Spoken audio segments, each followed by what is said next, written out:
Across Africa, some of the most unsettling stories ever recorded involve cannibalism and ritual murders. These are not just tales of ancient traditions, but real events that left communities terrified and searching for answers. From cases that dominated headlines to those buried in whispers and rumor, today we journey into the chilling world where crime, belief, and horror collide. This video is created for educational and documentary purposes only. It does not seek to glorify or sensationalize violence, but to provide historical and factual insight into these cases. Viewer discretion is strongly advised.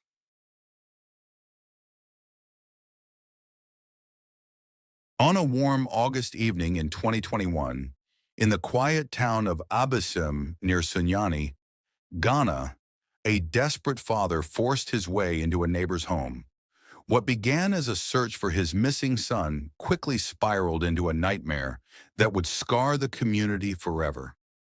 At the center of it all was a man many knew well, an architect and draftsman by profession. To neighbors and even his own family, Appiah seemed respectable, intelligent, and trustworthy. There were no open conflicts, no warning signs that he could be capable of violence. But behind closed doors, he was hiding a secret no one could have imagined. Ghana, a nation in West Africa, is celebrated for its history, traditions, and the close bonds that hold its communities together. Abesim, a quiet town on the edge of Sunyani in the Bono region, reflects this way of life. A place where neighbors are like family and trust is woven into everyday interactions. But in August 2021, that trust was shattered. The disappearance of a young boy would draw the town into a nightmare, exposing secrets that no one could have imagined and turning Abesim into the scene of one of Ghana's most chilling crimes. On an August evening in 2021, a young boy laced up his boots and left home for a game of football at a nearby park. It was nothing unusual, and his family expected him back before nightfall, as always. But that evening, the house grew quiet. The minutes slipped by, and when the clock struck 10 p.m., he still hadn't returned. At first, his family tried to stay calm. Perhaps training had run late. Perhaps he was still with his friends. But as the hours dragged on, worry turned into fear. His father, Thomas Adji, began searching. He walked the familiar streets, calling his son's name into the night. The football field was deserted. Neighbors were questioned, doors were knocked on, and friends were woken from their sleep. But no one seemed to know where the boy had gone. Then came a breakthrough. One of his friends stepped forward with a memory from earlier that day. After practice, he had seen the boy leaving the park, but he wasn't alone. He was walking away with someone from the neighborhood, someone the family knew well. That someone was his stepbrother, Richard Appiah. The missing boy was Louis Agyemang Jr. Louis Agyemang Jr. was only 12 years old when his life was tragically cut short in August 2021. He lived with his family in Abesim, a town on the outskirts of Sunyani in Ghana's Bono region. Louis was described as lively and full of energy, a boy who loved to spend time outdoors. Football was his greatest passion. He could often be found at the park, playing with friends until evening. It was a simple joy that had become part of his daily routine, and one his family encouraged. At home, Louis was surrounded by the love and care of his family. His father, Thomas Adji, played a central role in his life, and it was Thomas who would later lead the desperate search when Louis failed to return from the field that night. His stepbrother, Richard Appiah, was not a stranger in Abesim. By profession, he was identified in court records as an architect and draftsman, a career that gave him a level of respectability within the community. He lived quietly among neighbors who regarded him as an ordinary, even trustworthy figure. Early reports also described him as having links to local football, not as a career, but as part of his public identity. This image of a familiar, sports-involved neighbor only strengthened the sense of trust around him. For young boys, he was someone approachable, a face they recognized both at home and in the neighborhood. It was this combination that made the later revelations so chilling. The very traits that seemed ordinary, even admirable, may have been the tools he used to gain the confidence of those he ultimately betrayed. But the quiet image Richard Appiah had built for himself would not last. Within hours, suspicion began to close in around him, and the family's search for answers pointed in only one direction. Armed with the tip from a neighbor, Thomas Orji went straight to the house of his stepson, Richard Appiah. Relatives and community members followed, determined to get answers. When confronted, Appiah denied everything. He claimed he hadn't seen Louis and insisted the boy must have already gone home. To make himself appear innocent, he even joined the search, walking beside the very people desperately looking for the missing child. But unease lingered. Hours later, the family returned to Appiah's house. From the outside, nothing appeared unusual. Inside, most of the rooms looked ordinary as well. Lived in, but unremarkable. It was then that Louis's mother noticed something troubling. One room was locked. She grew restless and pressed for it to be opened. Her insistence came from instinct, a sense that the answers they were looking for lay behind that door. Appiah resisted. He gave no clear reason, only refusing when asked to unlock it. The hesitation deepened the family's suspicion. They insisted, and the pressure on him mounted. At last, the locked room was forced open. Inside was the grim truth they had feared. Inside the locked room, the searchers made a discovery that would forever change how Abesim was remembered. The body of 12-year-old Louis Agyemang Jr. was found first, dismembered and concealed within the house. The residents notified the authorities and handed Richard over to them. The authorities conducted a deeper search into the house.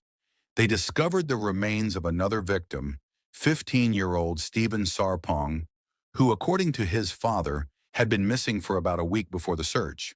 The horror did not end there. A third victim, an unidentified male, was also recovered from the same residence. Portions of the bodies had been stored inside a double-door refrigerator, a detail that shocked even the most experienced investigators. Blood-stained cutlasses, believed to have been used in the killings, were also seized. Richard also revealed that not all the victims' remains were inside the house.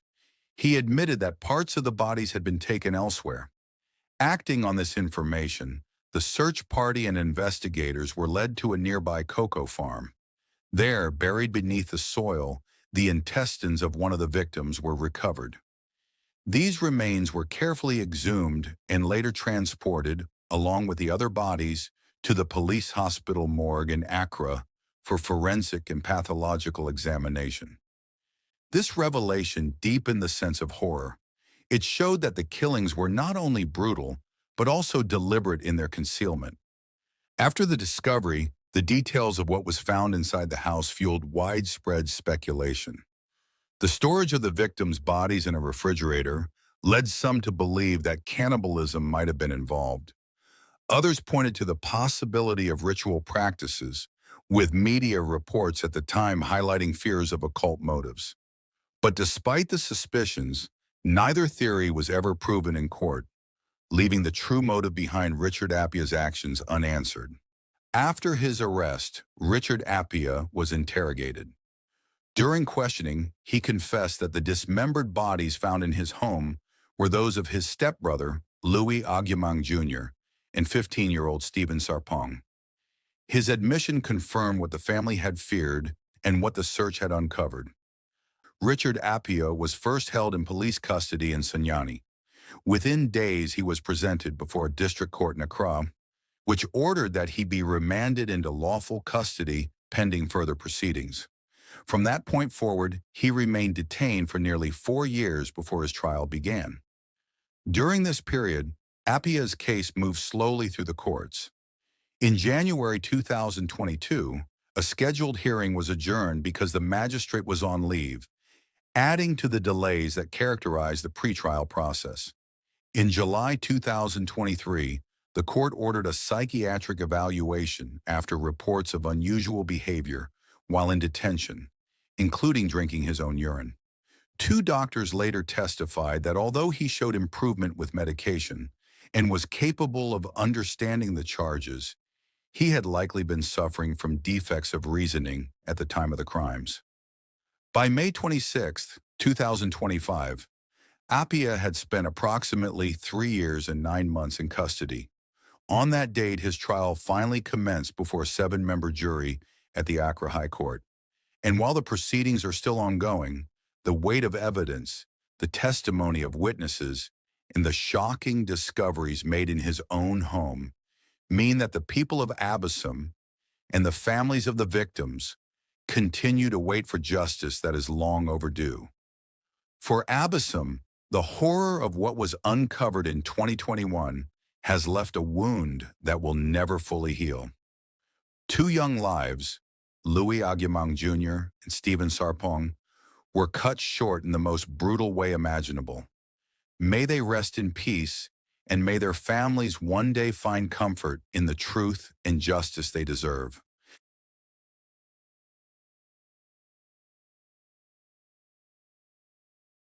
On a quiet day in August 2017, a man walked into a police station in Estcourt, South Africa, carrying something that would shock the entire nation.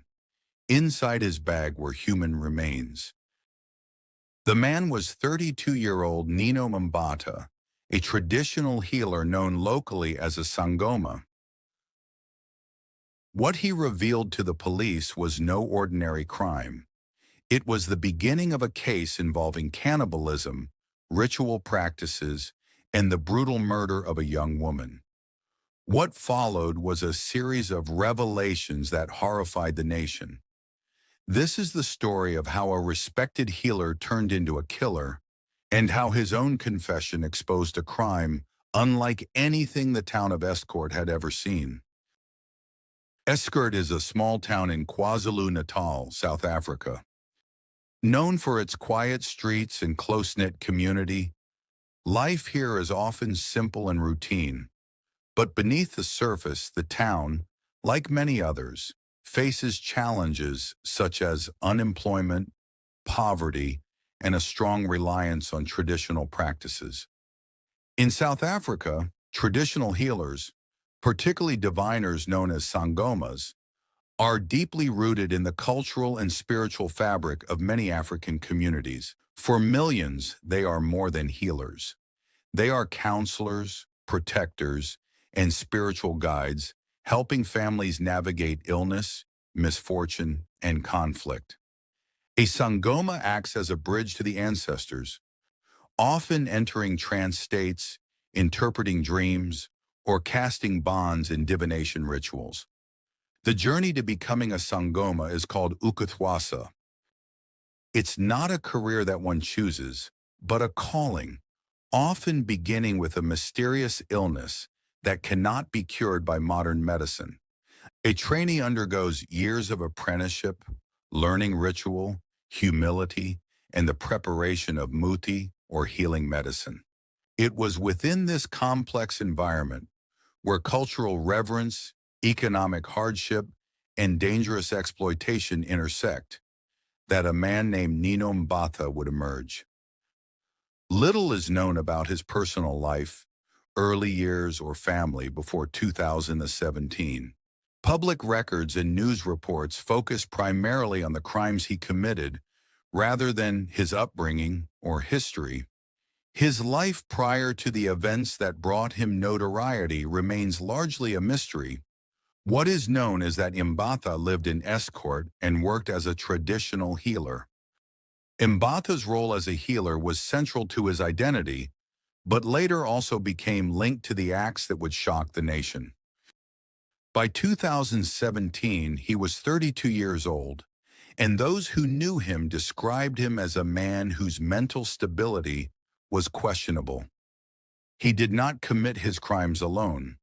He carried out the acts with an accomplice, Lungisane Magubane, whose involvement was central to the tragic events that unfolded. Magubane was a resident of the same community in Estcourt, KwaZulu-Natal. Unlike Mbatha, who held the role of a traditional healer. His background is less well documented. What is known is that he was familiar with local spiritual practices and reportedly approached Mbatha seeking traditional medicine. His life before the crime was largely ordinary, with little publicly recorded about his upbringing, family, or personal history.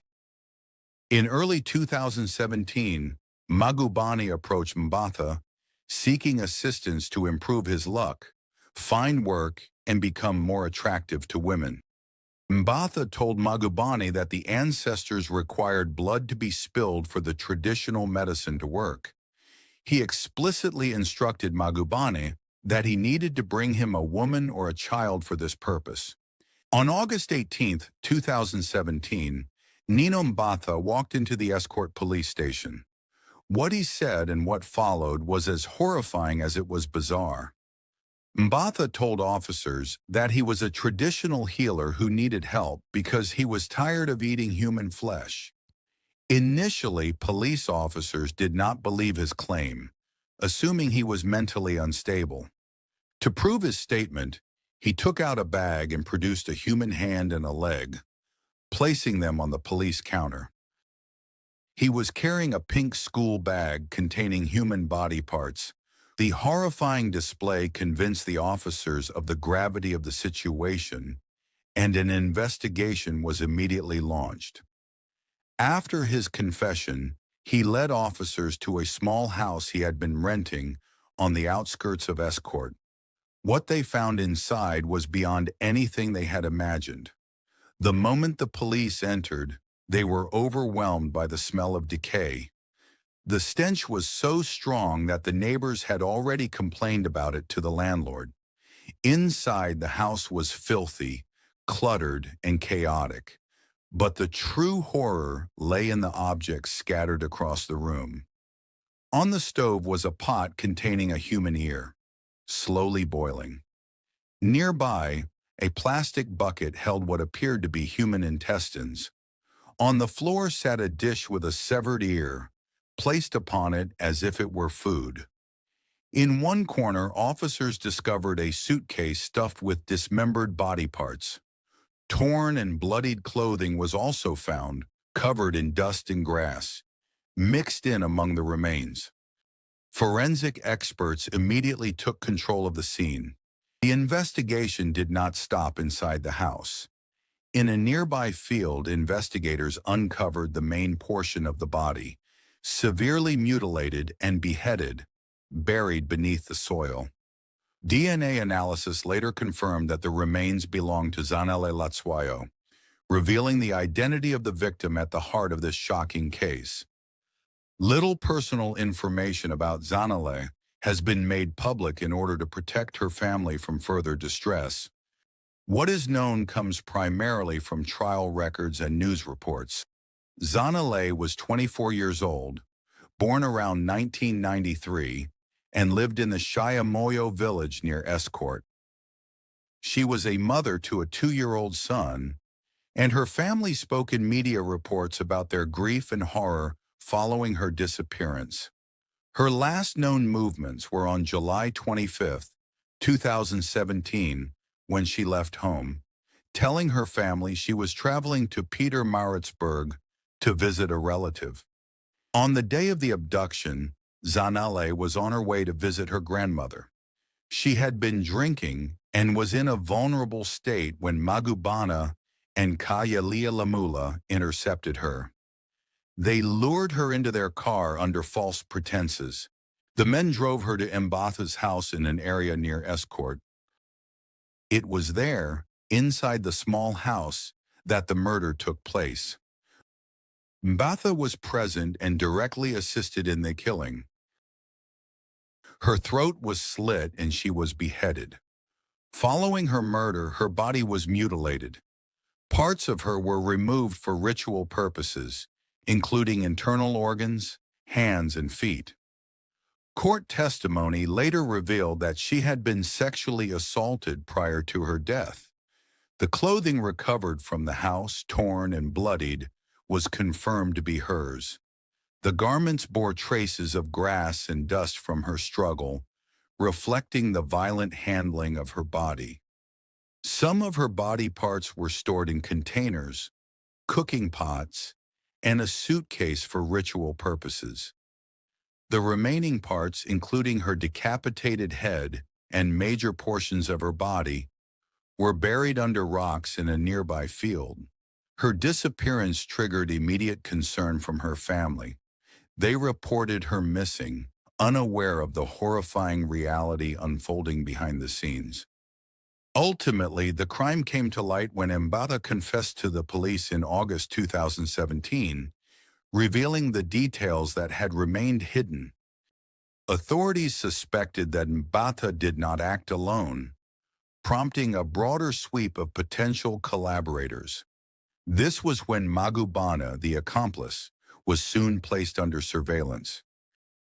Investigators discovered communication between the two, detailing meetings, ritual plans, and instructions for securing a victim. The messages painted a chilling picture of collaboration, revealing that Magubane had actively participated in facilitating the crimes.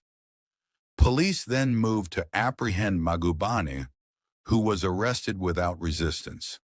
Under questioning, he provided crucial insight into how the crime was planned, the motivation behind it, and the specific role he played in assisting Mbatha. His testimony helped law enforcement understand the scope of the crime and identify additional individuals who had indirect involvement. The investigation initially pointed to a broader network of individuals, and police swiftly moved to apprehend several men in connection with the case. Among those initially arrested was Sitembizo Sitole, a fellow traditional healer. He faced charges including murder, conspiracy to commit murder, and possession of human body parts. However, before his trial could begin, he died by apparent suicide in police custody in July 2018. His exact involvement in the crime was never fully established in court, leaving many questions unanswered. Another individual, Lamula, stood trial alongside Mbatha and Magubane. He was accused of participating in the murder plot, but the court ultimately acquitted him due to insufficient evidence linking him to the crime. Reports also mention Lindokula Masando and Job Sitole as part of the initial arrest, but like Kahyehalea Lamula, charges against them were dropped early in the legal process. Evidence was lacking, and investigators could not definitively connect them to the murder. Ultimately, the investigation demonstrated that the crime was orchestrated and executed by Mbatha, the instigator, and Magubane, his direct accomplice. The shocking confession by Mbatha and the forensic evidence uncovered led to the high-profile trial of both him and his accomplice. The proceedings took place at the Pietermaritzburg High Court, where the grim details of the murder were laid bare before the nation. At the trial, Mbatha, 33, and Magubane, 32, faced charges of murder. The state presented a combination of police testimony, forensic evidence, and witness accounts to build its case. Witnesses included Nino's former girlfriend and her brother, who testified that he had shown them a human hand at his house. Police also presented incriminating conversation between the killers while in custody, alongside a detailed statement Magubane had given outlining his role in the murder. Zanele's mother submitted a victim impact statement describing the devastating effect her daughter's brutal death had on the family. On December 2018, Judge Peter Olson delivered the verdict. He described the crime as the most heinous, calling it the stuff of nightmares. Both Mbatha and Magubane were found guilty of murder and sentenced to life imprisonment.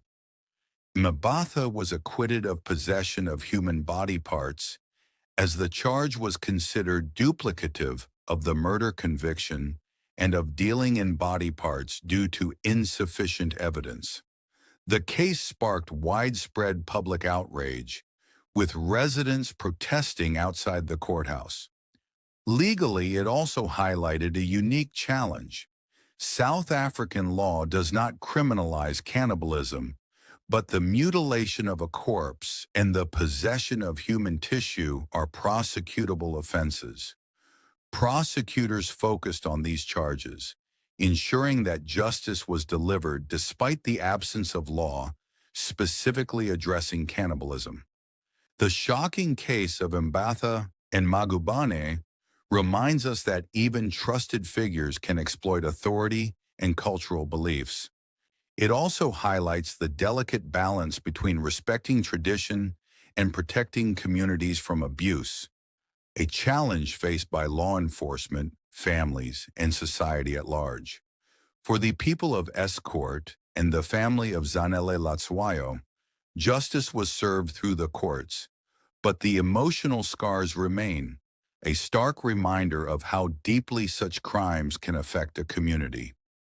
The victim, Zanele Latswayo, was a young mother whose life was taken in the most brutal way. Her family feels the weight of her absence every day, and her son will grow up without her love and guidance. May her soul rest in peace, and may her family find the strength to heal and carry on.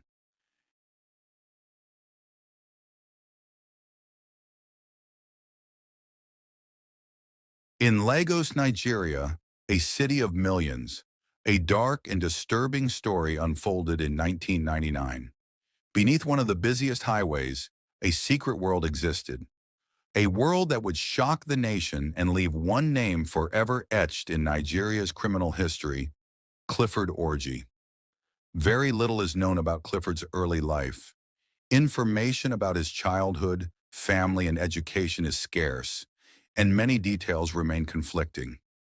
What is clear is that, by the late 1990s, he had begun a path that would make him one of Nigeria's most infamous criminals.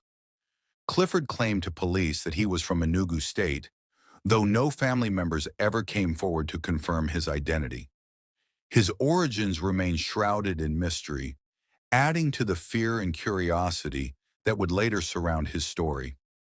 Before the crimes that shocked Lagos, Clifford worked as a razor blade merchant, selling his wares on the streets. It was a modest life, one that could easily go unnoticed among the millions of Lagos residents. But somewhere along the way, he adopted a new persona. After moving to Lagos, Clifford took up residence under a bridge at Toyota bus stop along the Oshodi-Apapa Expressway, a busy spot where thousands of people pass daily. There he began presenting himself as a native doctor, claiming knowledge of spiritual practices and remedies. Locals quickly noticed his strange and erratic behavior. Many whispered that he was a madman, muttering to himself, acting unpredictably, and carrying odd items. Most people kept their distance, assuming he was harmless yet unstable, a man who belonged to the shadows of the bustling city. Behind the constant noise of buses, cars, and the bustling market, Clifford's shack hid a horrifying secret. His hideout gave him a place of solitude, concealed from the chaos above. It was here that he slowly began to build the fearsome reputation that would soon terrify Lagos. By this point, Clifford was no longer just a razor blade seller or a self-proclaimed native doctor. He was becoming the figure of dread that would leave a permanent mark on Nigeria's criminal history. On February 3, 1999, the streets near the Toyota bus stop in the Oshodi-Isolo area of Lagos were filled with the daily noise of hawkers, commuters, and traffic. Amid the chaos, faint cries for help began to rise from a shadowed grotto under a highway bridge. The woman, later identified as Awawu, was from a nearby neighborhood. She had been abducted and held captive by Clifford, who had been living in that hideout for years. Curious onlookers finally ventured into the grotto, only to be met with a horrifying scene and an overpowering stench. Owawu lay emaciated, near death, and surrounded by freshly cooked human body parts, limbs, wrists, thighs, and multiple skulls and other bones. The grotesque tableau left witnesses paralyzed with shock, prompting immediate calls to the authorities. The police responded swiftly to the citizens' alert. Clifford was apprehended at the scene and transported to Makinda Police Station in Oshodi for questioning. Owawu was rushed to a hospital in Ikeja. Tragically, she later fell into a coma and reportedly died a few days after her rescue. Her case became the critical first link in uncovering Clifford's full operations. A thorough examination of the hideout revealed additional alarming evidence. Investigators discovered female underwear, a mobile phone, and a check for 80,000 naira. At the time, mobile phones were rare and expensive. This contradicted the image of a destitute, feigning madman and suggested he may have had access to financial resources or influential contacts. The crime scene itself painted a grim picture of systematic brutality. Raw and cooked human remains, multiple skulls and bones were scattered throughout the shack, providing forensic confirmation of Clifford's prolonged criminal activities, though some victims' skulls were never recovered, leaving questions about the full extent of his crimes. Investigators were faced with both the horror of the acts themselves and the complexity of determining how long such crimes had been ongoing without detection. Following his arrest, the police organized a press conference where Clifford publicly confessed to kidnapping, murder, and cannibalism. He revealed that he and his accomplice, Tahiru Aliyu, had consumed human flesh for approximately 7 years. When asked for his justification, Clifford reportedly said, "It is our culture to eat human meat," likening it to the consumption of goat meat.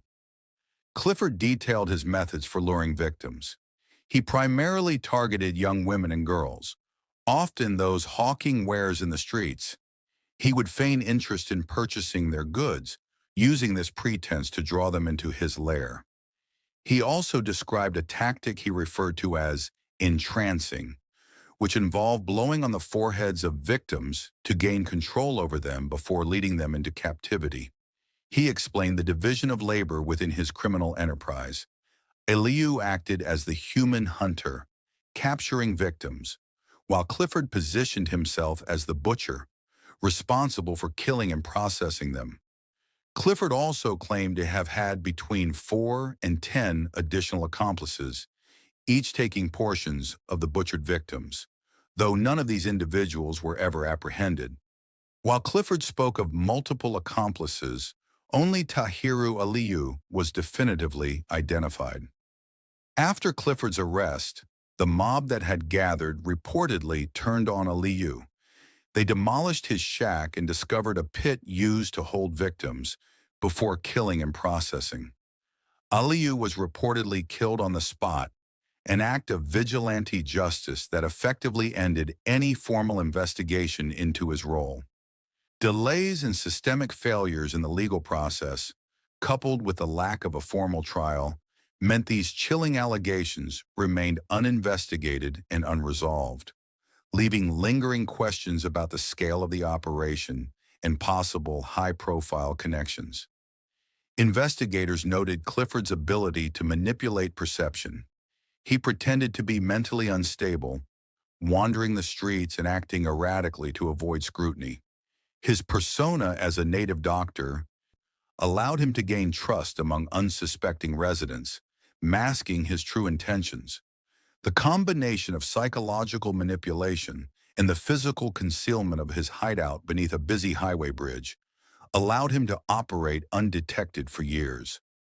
Clifford displayed a chilling lack of remorse. When asked if he would continue his cannibalistic activities if released, he reportedly replied, "Yes."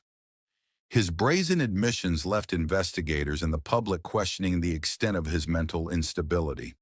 The discovery of Clifford's crimes shocked Lagos and the nation.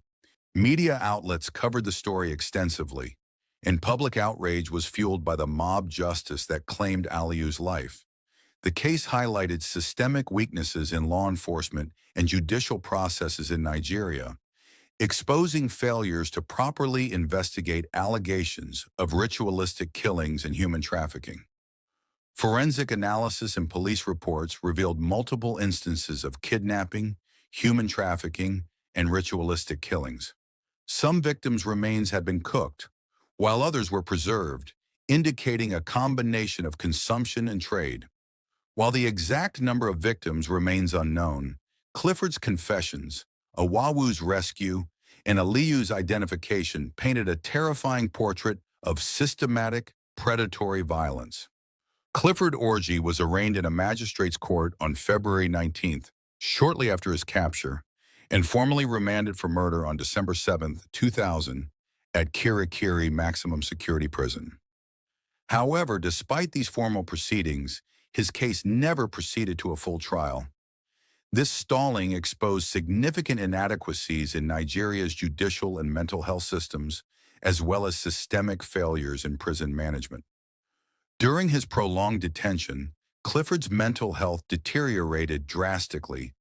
Prison officials reported that he had gone completely mad, often vomiting and defecating without restraint, and at times appearing naked.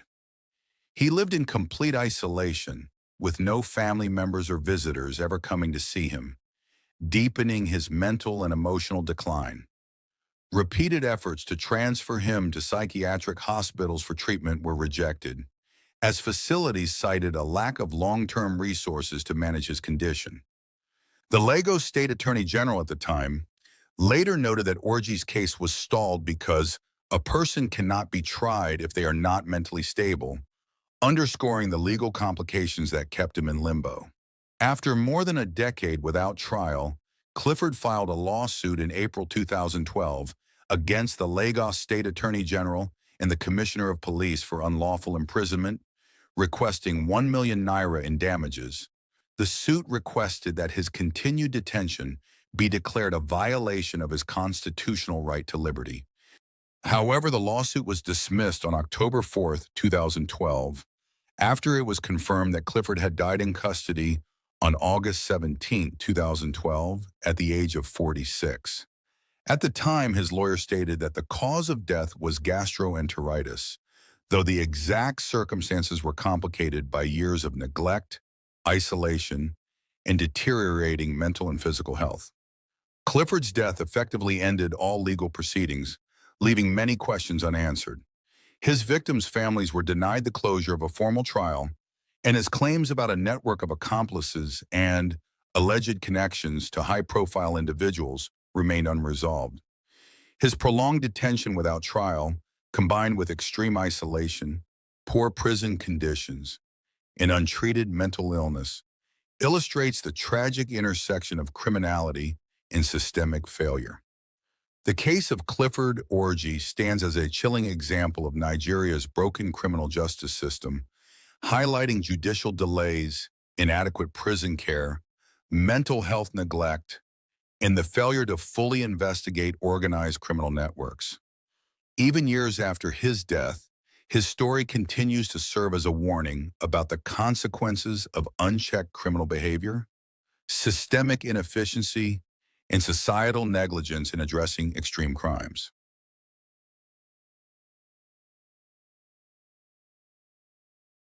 In 2022, in Benue State, Nigeria, a crime was reported that left both the community and authorities in shock. At the center of it was a man named Jeremiah O'Day. What began as an ordinary day on a farm ended with events so unsettling that they continue to raise questions to this day. Nigeria is the most populous country in Africa, with more than 200 million people. It is a country rich in culture, tradition, and diversity, but it also faces challenges with poverty, crime, and social tensions. The case of Jeremiah took place in Benue State, in the central region of the country. Benue is often called the food basket of the nation because of its fertile land and agricultural activity. Farming is the main livelihood for many families here. Within Benue State lies the Orji local government area, a rural community where daily life is centered on the land. It was here, in this quiet farming region, that a crime occurred which would shock the entire country. Jeremiah was a 45-year-old farmer from Benue State. Very little is known about his early life or personal history, but reports from his community suggest that he had a troubled background. People who lived around him said that Jeremiah struggled with mental health issues. While no official diagnosis has ever been made public, neighbors described his behavior as unstable and noted that these struggles had been seen before the crime. Some even felt his family should have kept a closer watch on him. To most, however, Jeremiah appeared as another ordinary man from a farming community, and that is what made the events of August 2022 so unsettling. No one imagined he would be accused of a crime so horrific that it would draw national attention. To understand the weight of this case, we must look at the woman who became his victim, 65-year-old Priscilla Adoga.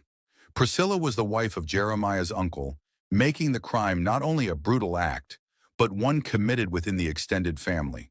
She lived a life that reflected the rhythms of her community.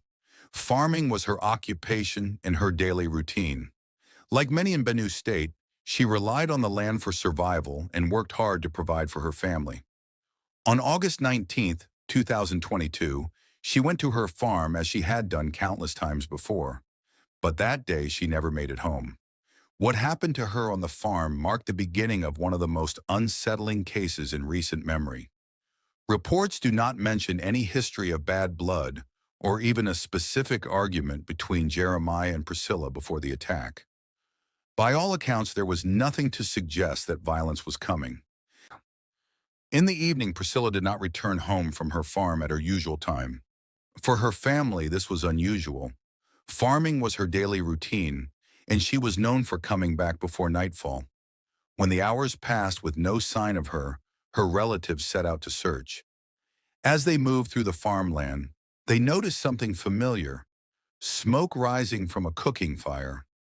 In rural Nigeria, it's common for families to prepare their evening meals outdoors, so at first there was nothing unusual about the sight. But as they drew closer, unease began to set in.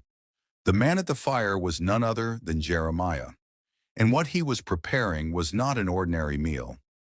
Reports revealed that Jeremiah was sitting before a pot of pepper soup, one of Nigeria's most beloved dishes, often made with fish, goat, or chicken. To his approaching relatives, it may have looked like a normal dinner being prepared over the flames. Then came the horrifying truth. What Jeremiah had placed in the pot was not animal meat. It was Priscilla's severed head. Worse still, Jeremiah was not just cooking. He was already eating the pepper soup made from his victim's remains. What began as a worried search for a missing woman ended in a discovery too horrific for words, one that would shock not just a family, but an entire community. In that moment of horror, Jeremiah did not run, and he did not try to cover his tracks. Reports state that Jeremiah calmly explained he had killed Priscilla with a machete while she worked on her farm. After the attack, he severed her head and used it to prepare the pepper soup they had found simmering over the fire. But what stunned the family even more was what he said next. Jeremiah told them he had only started with the head, after which he would proceed to her body. To his relatives, this was not just a confession of murder. It was a declaration of intent to continue consuming the remains. His tone, according to local accounts, was disturbingly casual, as though he were describing something ordinary. For the family, the scene was almost impossible to comprehend. A loved one gone, and the man responsible sitting before them, eating her flesh without hesitation. They captured him at the scene. It was then that the decision was made to alert the authorities. When police officers from Orji local government arrived at the farm, they were met with a scene unlike anything they had ever encountered. Jeremiah was already in the custody of his relatives, who had restrained him after discovering what he had done. The officers placed him under arrest and removed him from the community, both for his own protection and to begin the process of justice. Jeremiah was questioned by authorities in Benue State. Reports describe his demeanor as unnervingly calm, detached from the brutality of his actions. He explained to investigators that he and Priscilla had fought with machetes on her farm until he overpowered her. Once she was dead, Jeremiah decapitated her. How he carried her head from the place of attack to the cooking fire remains unknown. But what happened next is beyond dispute. He used it to prepare a pot of pepper soup. He admitted without hesitation that he had only started with the head and intended to continue with the rest of her body. For the police, what stood out was not only the gruesome content of the confession, but the way it was delivered. Jeremiah spoke in a flat, matter-of-fact tone, showing no remorse or fear. Investigators later remarked that his account was too normal to be that of a madman. Despite community claims that he was mentally unstable, his calm explanation convinced authorities that he understood his actions well enough to face prosecution. Following his arrest, Jeremiah was brought before a magistrate court in McCurdy, Benue State, in late August of 2022. This hearing marked his first appearance in the Nigerian legal system, but it was not the beginning of a full trial. Inside the courtroom, Jeremiah faced charges for the brutal murder and cannibalism of his uncle's wife. When the charges were read aloud, Jeremiah reportedly pleaded guilty. It was a shocking admission, yet the court could not proceed. In Nigeria, a magistrate court has no power to preside over capital cases like murder. For that reason, the magistrate ordered Jeremiah to be remanded at the Federal Correctional Center in McCurdy while awaiting further direction. The case was adjourned until November. From this point, the case became entangled in deeper questions. At the heart of it was Jeremiah's mental state. Under Nigerian law, if a defendant is proven to have been insane at the time of a crime, the court can deliver a verdict of not guilty by reason of insanity. In such cases, the accused is not freed, but sent to a secure psychiatric institution, confined until the state governor is satisfied they are no longer a danger to society. Whether Jeremiah's case would move in this direction depended on evaluations and legal advice that never became widely public, and that is where the trail grows cold. Beyond his initial arraignment in August 2022, little more was reported. No verdict, no sentencing, no closure. The outcome of Jeremiah's case remains hidden in silence, leaving behind only the horror of his crime and the unanswered questions that surround it. Was he truly driven by madness, or was this a deliberate act carried out with a chilling clarity of mind? The courts may have struggled with those questions, but for Priscilla's family and community, the pain of what happened on that farm in Benue State remains a wound that no verdict could ever heal. Priscilla was more than the victim of a crime. She was a 65-year-old farmer devoted to her land and family. Her death was cruel and senseless, but her life should be remembered for its dignity and resilience. May she rest in peace, and may her family find comfort after such a devastating loss. That brings us to the end of today's video. Thank you so much for staying with me until the very end. If you found this video interesting, please give it a like and share it with others who might enjoy it. A special thank you to everyone who has already subscribed. I truly appreciate your support. And if you haven't subscribed yet, please consider doing so to join us for more stories like this. I'd also love to hear your thoughts on today's video. What do you think about these cases? And if there's a case you'd like me to cover in the future, drop your suggestions in the comments below. Until next time, stay safe, and I'll see you in the next video.